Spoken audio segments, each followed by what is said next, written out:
Yeah, Michael was a firefighter. He was in the Coast Guard. His whole purpose was to help others and to touch other lives, and he was the kind of kid that was so loving and so powerfully funny and goofy and fun. And now we know that that's going to live on. And what a feeling. Why wouldn't we want to share that with everybody? He made friends everywhere he was. And I think that's exactly, God gave him a gift of encouragement. If one day you decide to go, how would it feel to be all alone? If I watch the stars on my own, would it be the same? We found early that morning that there was a great possibility that he would not recover, and I guess eventually pass away. And in unison, when that came out, oh yes, absolutely. We both in unison said, this is what he would have wanted. Looking through his wallet and his ID, sure enough, he had a donor written down. So we know from then, we made the right decision. I think he loved his sisters and loved his mom and dad. And he always called me Pops when he came home. Hey, Pops.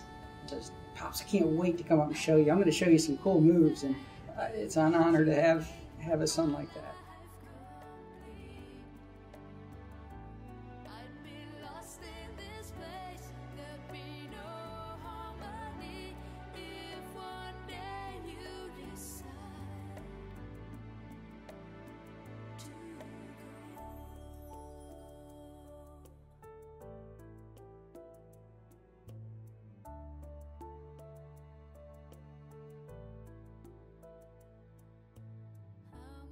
I felt very sad because I used to drop him off at high school about 7 o'clock, and I didn't see him again to 8 o'clock in the evening on dialysis days.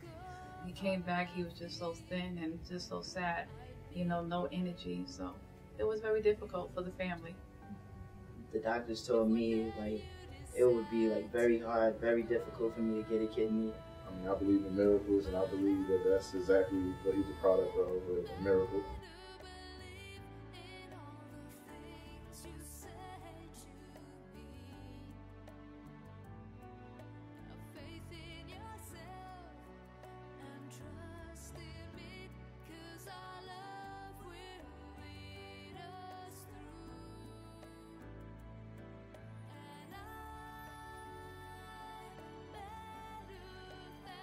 Been hospitalized, oh boy, at least 15 times.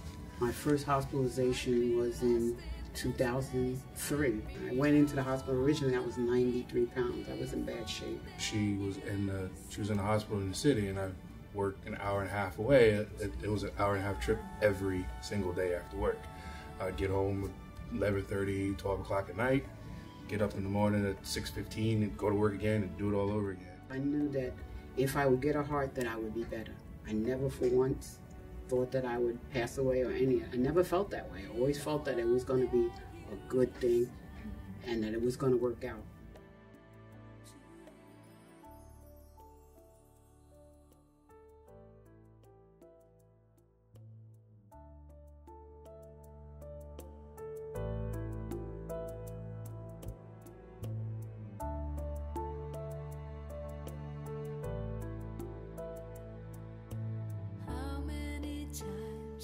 I feel insecure, but it was you who took over my fear. I had trouble breathing. I was on oxygen, and it was just a struggle to get up every day. And I maintained a work schedule, and I tried to live my life as normally as possible. But it was very difficult. It was hard for me. It was hard for my family. It took a long time. It was a long time coming. It was my third call.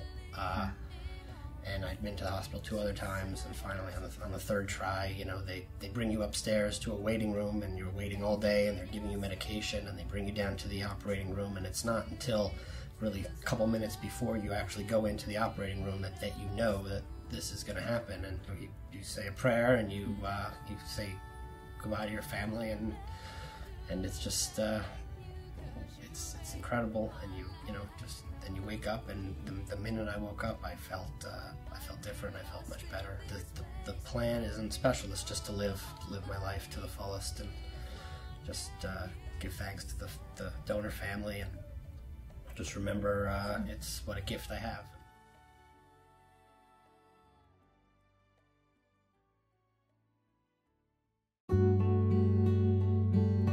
A meeting between a donor family and a deceased donor and the persons who receive their gifts is very rare. So today's meeting is a miracle. We know this is a very emotional moment for you.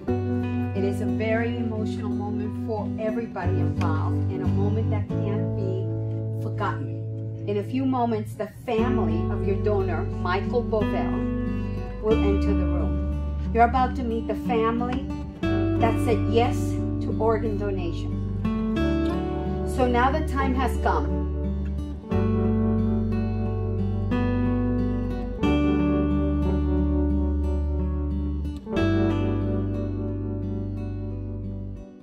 When we see life that my son gave because of every one of you, it brings a joy in the heart, in our hearts, more than we could ever put in words. Lived his life to serve others, and I just hope that that little part of him becomes a part of you. Elijah's mother said that we're already family, and that's how we feel. That's how our family feels too, and it's beautiful, and I just am so glad to be a part of this. It was the first thing I thought about when I came out of it, that I just wanted to thank whoever was responsible. At least I could do. You touched our lives, and you will continue to do that. Michael would have wanted is to continue giving life. So we're just honored. Thank you. To see them. I mean, it's kind of cool. I was with my friend when I got the phone call saying that the family wanted to see me, so that was cool. I was excited when I heard that. Today's meeting was on the same level as the day she got the heart. The minute they walked in, within 5 seconds or so, I felt like, I knew them. Well, today I met the donor family. I was really excited. This morning I was just excited. I wasn't, afraid or anything like that. I knew it would be a good thing. It really just was an incredibly emotional and just great experience. The donor family was more than I could have ever hoped for. They were just so loving and giving, and just, all you want to say as a recipient is thank you. Well, as parents, my goodness, words can't really describe the emotions that go through knowing the fact that your son is a part of them. And now they become a part of us.